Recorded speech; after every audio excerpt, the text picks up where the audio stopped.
இல்லைங்களா? நடந்த ஏதாவது தவறு நடந்துச்சுன்னா அது பொறுப்பு நீங்க எடுத்துப்பீங்களா? என்னன்னே தெரியாம நீங்க ஒரு முட்டையை கொடுத்துட்டீங்க. அது இதில் என்ன இருக்கு எடுக்கிறது? கவனக்குறைவா இருந்தா இல்ல மாத்திருக்காம அப்படியே அரசாங்கம் கொடுத்துருக்கா இல்ல நீங்க எதாவது எடுத்து பாருங்க.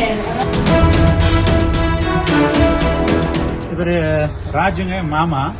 இது நகர அதாவது தமிழ்நாடு இந்த மெடிக்கல் இதுக்கு வந்திருக்காரு. கால்வலி, இடுப்பு வலி, சளி இதுக்காக வந்திருக்காரு. அப்புறம் இங்கே வந்ததுக்கு டேப்லெட் கொடுத்துருக்காங்க. இந்த டேப்லெட் பார்த்தீங்கன்னா அவர் சாப்பிட்றதுக்காக வீட்டுக்கு கொண்டு வந்தார். பார்க்கும்போது எல்லாம் புள்ளியாக ஃபங்கஸ் வந்த மாதிரி இருக்கு. இந்த மாத்திரை கெட்டு போன மாத்திரை.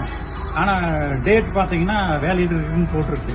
பிரிச்சோம்னா இந்த மாதிரி ஃபங்கஸ் எல்லாம் இருக்குது. இது சாப்பிட்டோம்னா அவருக்கு ஏதாவது எஃபெக்ட் ஆயிடுச்சுன்னா ஆறு பொறுப்பு. இது கெட்டு போயிருக்கு. இது கம்ப்ளைண்ட் நான் கொடுக்கணும். அதுக்கு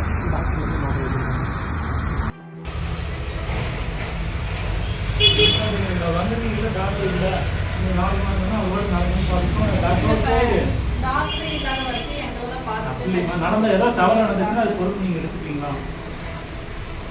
தப்புல நடக்காத ஏதோ ஒன்று நடந்ததுன்னா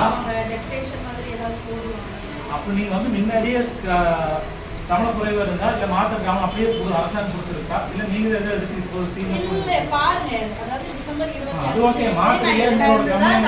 காலையில மாத்திரை எடுத்து கொடுத்தாரு. தப்பா கொடுக்கறது அந்த மாதிரி எல்லாம் தப்பு இல்லையுமா? அது எல்லாருமே தப்பா வேணும் பண்றது இல்ல. ஏதாவது நடக்கிறது அது நடந்து போச்சு. அப்புறம் அவரும் நீங்க இது அப்பா கூட கொடுக்கறது இல்லை. ஏதோ நான் திடீர்னு நடந்துட்டா என்ன பண்றது?